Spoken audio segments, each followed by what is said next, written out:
Hello viewers, আসসালামু আলাইকুম। আশাস কিচেনে আপনাদের স্বাগতম। আশা করি সবাই ভালো আছেন। আমিও ভালো আছি আলহামদুলিল্লাহ।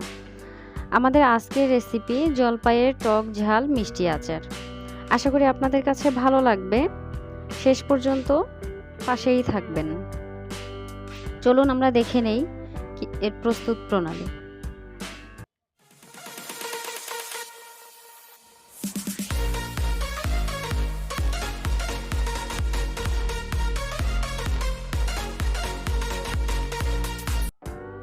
মজাদার এই জলপাইয়ের আচার তৈরি করার জন্য আমি এখানে নিয়েছি 1 কেজি পরিমাণ বড় জলপাই।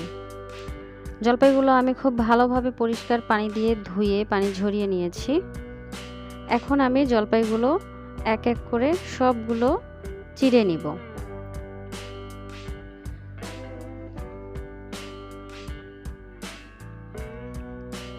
সবগুলো জলপাই চিড়ে নেওয়া হয়ে গিয়েছে, দেখতেই পাচ্ছেন। এখন চলে যাব চুলোয়। এখানে আমি একটি সসপ্যানে পানি দিয়েছি।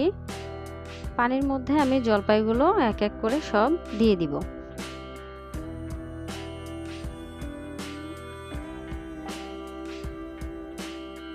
প্লিজ আপনাদের কাছে আমার রিকোয়েস্ট, আপনাদের কাছে যদি আমার চ্যানেলটি ভালো লাগে অবশ্যই সাবস্ক্রাইব করবেন। আমি জলপাইগুলোর মধ্যে সামান্য হলুদ দিয়ে দিলাম একটু কালারের জন্য। জলপাইগুলো সেদ্ধ হতে থাক, এই ফাঁকে আমি একটি মশলা তৈরি করে নেব। এখানে আমি নিয়েছি মিষ্টি জিরা, অনেকে মৌরি বলে থাকেন, বাজারে যে বললেই হবে। এখানে নিয়েছি আমি ধনে, আর এখানে নিয়েছি রাঁধুনি, নিয়েছি কালো জিরা, মেথি আর 2 রকম সর্ষে। সবগুলো এখন আমি একত্রে করে নেব।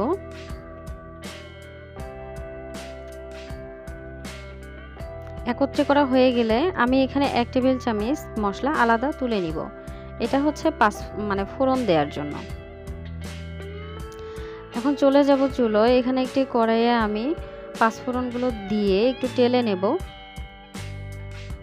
টেলে নেওয়া হয়ে গেলে পাঁচফোড়নগুলো আমি ঠান্ডা করে একটি ব্লেন্ডারে দিয়ে গুঁড়ো করে নেব। দেখতেই পাচ্ছেন আমার মশলাগুলো গুঁড়ো করা হয়ে গিয়েছে। আমি একটি বাটিতে ঢেলে আপনাদেরকে দেখাচ্ছি।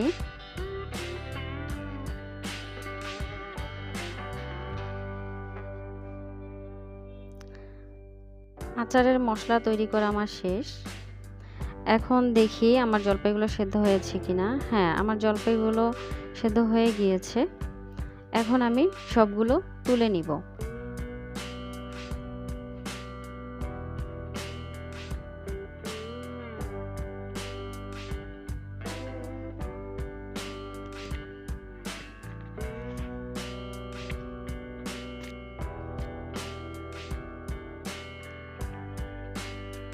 সবগুলো জলপাই তুলে নেওয়া হয়ে গিয়েছে। এখন যাব আচার তৈরি করতে। এখানে আমি একটি কড়াইয়ে 1 কাপ সরষের তেল দিয়ে দিলাম। তেলগুলো গরম হয়ে এলে দিয়ে দিব তুলে রাখা সেই পাঁচফোড়নগুলো। দিয়ে দেব একটি তেজপাতা, তেজপাতাটা আমি চিড়ে নিয়েছি। দিয়ে দিব 4টি শুকনো মরিচ। মিনিট খানেক আমি একটু নেড়ে নেব এর ফ্লেভারটা বের হওয়া পর্যন্ত।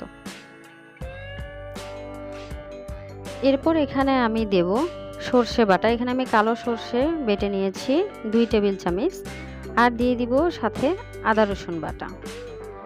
আর ব্লেন্ডারের জারটা ধুয়ে আমি সামান্য পানি দিয়ে দিলাম। মিনিট খানেক নেড়ে চেড়ে নেব।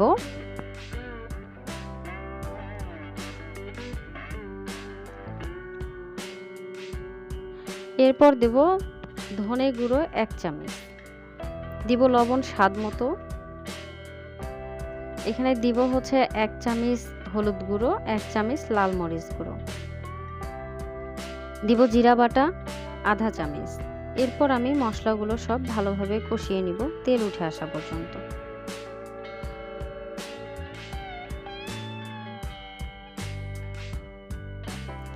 দেখতেই পাচ্ছেন তেল উঠে এসছে। এই পর্যায়ে আমি এখানে দিয়ে দিব বেশ কয়েকটি রসুন। এখানে আমি দেশি রসুন নিয়েছি। রসুনগুলো শুধুমাত্র উপরের যে খোসাটা থাকে সেই খোসাটা আমি ফেলে দিয়েছি, দিয়ে তারপর ধুয়ে নিয়েছি। ব্যাস মিনিটখানেক কষানো হয়ে গেলে এরপর আমি সেদ্ধ করে রাখা জলপাইগুলো দিয়ে দিলাম। একটু উল্টে পাল্টে দিচ্ছি ভালো মতো, গায়ে গায়ে যেন মশলাগুলো লেগে যায়। এরপর আমি দেব এখানে চিনি। আমি 250 গ্রাম চিনি নিয়েছি, তবে সবগুলো দেব না, সামান্য চিনি আমি রেখে দিলাম, প্রয়োজনে পরে দেব।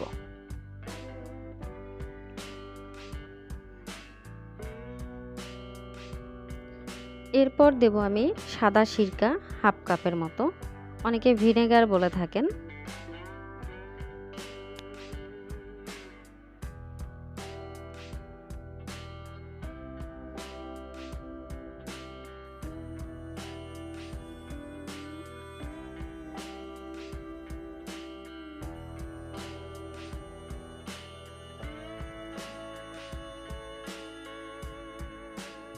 দেখুন বলক চলে আসছে,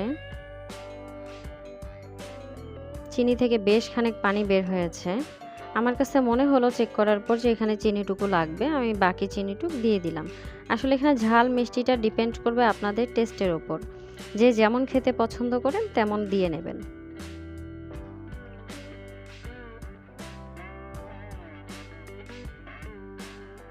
এরপর ঢেকে রান্না করব পানিগুলো টেনে আসা পর্যন্ত। ব্যাস দেখতেই পাচ্ছেন আমার জলপাইয়ের আচারের পানিগুলো টেনে আসছে। এখানে কিন্তু এখন শুধু তেল আর মশলাগুলোই দেখা যাচ্ছে। এখন এই পর্যায়ে আমি দিয়ে দিব চিলি ফ্লেক্স 1 চামচ।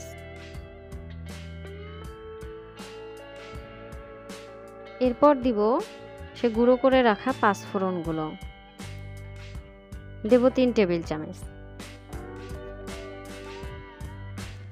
যদিও আমার ডেসক্রিপশনে সবগুলো উপাদান নিয়ম লেখা থাকবে, আপনারা দেখে নেবেন। দেখেই বোঝা যাচ্ছে আমার আচারটা কি পরিমাণ মজাদার হয়েছে। আশা করি আপনাদের কাছে ভালো লাগবে, আর বাসায় সবাই ট্রাই করবেন। দেখুন আমার তো দেখেই জিভে পানি চলে আসছে। তো আশা করি আপনাদের কাছেও অনেক ভালো লাগছে আমার রেসিপিটা। অবশ্যই ট্রাই করবেন আর কমেন্টে জানাবেন। আর ভালো লাগলে লাইক, কমেন্ট, শেয়ার দিয়ে পাশে থাকবেন। পরবর্তীতে আপনাদের সামনে নিয়ে আসব আরও নতুন কোনো রেসিপি। সেই পর্যন্ত সবাই ভালো থাকবেন, সুস্থ থাকবেন। আল্লাহ হাফেজ।